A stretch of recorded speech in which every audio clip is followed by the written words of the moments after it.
वीना और शुभ एक साथ बैठे हुए थे।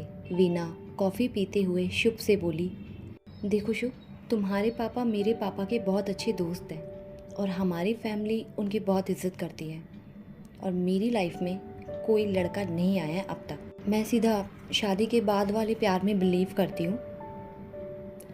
तुम क्या चाहते हो और क्या सोचते हो ये मुझे क्लियर होना चाहिए। देखो वीना, मेरा कोई इंटरेस्ट नहीं था, पर पापा की तबीयत बिल्कुल ही ठीक नहीं है कुछ दिनों से। सो दैट्स वाई मैं तुमसे मिलने आया हूँ और मैं ये शादी सिर्फ मेरे पापा के लिए कर रहा हूँ। तो मैं क्या तुम्हारी प्रॉपर्टी के लिए कर रही हूँ? मैं भी तो दोनों परिवार की खुशी के लिए कर रही हूँ ना। वीना, मैं और तुम एक दूसरे के बहुत ऑपोजिट हैं। सो ये शादी सिर्फ दिखावा है। सो प्लीज़ मेरी सो कॉल्ड वाइफ बनने की ट्राई भी मत करना। तुमको क्या लगता है मैं तुमसे शादी करने के लिए मरे जा रही हूँ? हाँ, अगर अंकल के मेरी फैमिली पे एहसान नहीं होते, तुम्हारी शक्ल भी नहीं देखती। एक नंबर के एरोगेंट बदतमीज़ लड़के हो तुम। बैठे बैठे दोनों में लड़ाई हो गई।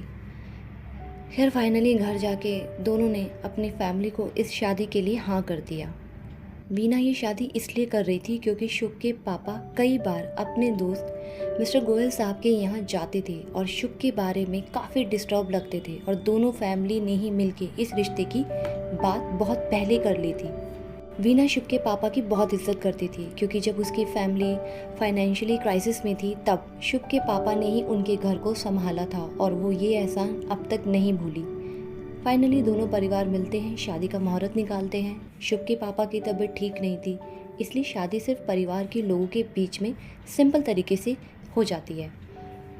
दोस्तों, कहीं ना कहीं शुभ के पापा को पूरा यकीन था कि वीना ही शुभ को ठीक कर सकती है, उसे सही रास्ते पर ला सकती है। खैर दोनों की शादी हो जाती है। वीना अपने ससुराल में आ चुकी थी और शुभ के पापा बहुत खुश थे। वीना सुहाग रात को अपने कमरे में ड्रेसिंग टेबल के सामने बैठी हुई थी और एक एक गहने को उतार कर संजो के रख रही थी। तभी शुभ भी आ जाता है और बेड पर जाकर सो जाता है। यहाँ वीना उसको तिरछी नजरों से आईने में देखती हुई सोचती है, मैं नहीं सोऊंगी इसके साथ बेड पर मुझे तो डर भी लगता है ना बहुत ज़्यादा। अगर रात को कोई चुड़ैल लाकर मेरे सिर पर खड़ी होगी तो? सोफे पे सोऊंगी या बेड पे? आइडिया। वीना के दिमाग में एक आइडिया आता है और वो चेंज करके जैसे ही बाहर आती है देखती है शुभ मस्त बिस्तर पर पैर फैला कर सो रहा था। घोड़े बेच के सो रहा है नालायक कहीं का। वीना धीरे से बेड पर जाती है और डरते हुए लेट जाती है और कुछ ही सेकंड में वीना जोर जोर से खर्राटे लेने लगती है जिससे शुभ की नींद खराब होने लगती है। अरे यार, अब ये क्या बकवास है, सोफे पे सो जाती, यहीं मरना है इसे। शुभ उठता है, अपना पिलो और चादर लेकर सोफे पे जाकर सो जाता है। सुबह जब शुभ की आँख खुलती है तो देखता है कि वीना बेड पर नहीं है। शुभ नहाकर तैयार होकर सीधा डाइनिंग टेबल पर चला जाता है नाश्ते के लिए। ग्रीन कलर की साड़ी खुले बालों में वीना बहुत प्यारी लग रही थी।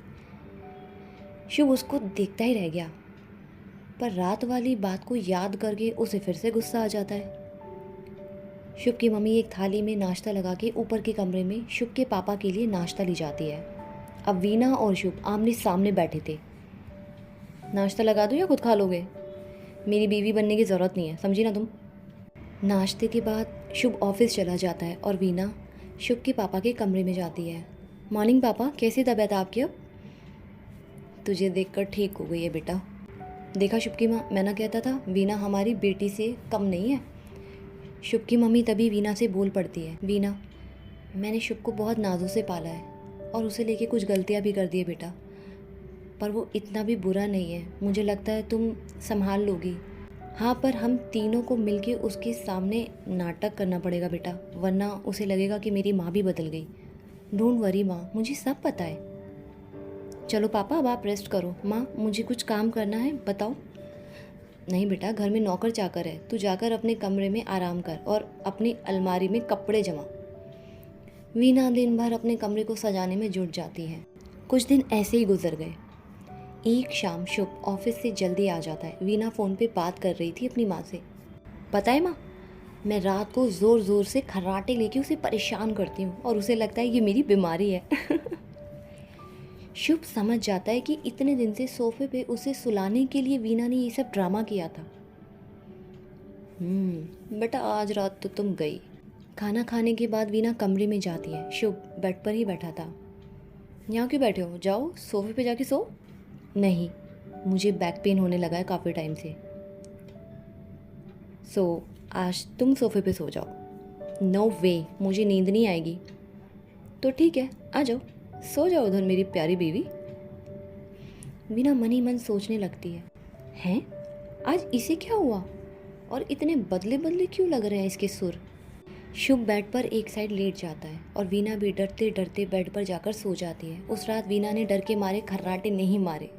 सोते सोते शुभ ने नींद में अपना हाथ वीना पर रख दिया। सुबह जब वीना की आँख खुली तो वो शॉक्ड हो गई और धीरे से उसका हाथ हटा के वो सीधा नहाने चली गई। थोड़ी देर बाद शुभ ऑफिस चला गया तो वहाँ उसकी फ्रेंड कोमल ने उसे पार्टी के लिए कहा। क्या शुभ, शादी की और किसी को बुलाया भी नहीं? That's not fair. अरे कैसी शादी, वो इतनी चालू है ना, पैसों के लिए उसने मुझसे शादी की है, ब्लडी हेल। ओह, तो ये बात है। डोंट वरी, आज उसको उसकी औकात दिखा देते, ले आओ उसे शाम को। आज वहाँ अभी का बंगलो है ना, वो खाली पड़ा है, वहीं धमाल करेंगे। लेकर आओ इस वीना को। दोस्तों, क्या लगता है आपको शुभ अपने फ्रेंड्स के साथ मिलके वीना के साथ क्या करने वाला है? जानेंगे कल इसके अंतिम भाग में। तब तक सुनते रहिए हमारी यादों की डायरी से प्यार भरी रोमांटिक कहानियाँ। प्लीज़ चैनल को सब्सक्राइब कीजिए, बहुत मेहनत लगती है आपके लिए प्रेम कहानियाँ लिखने में। सो प्लीज़ लाइक कीजिए, शेयर कीजिए। Thank you so much, take care.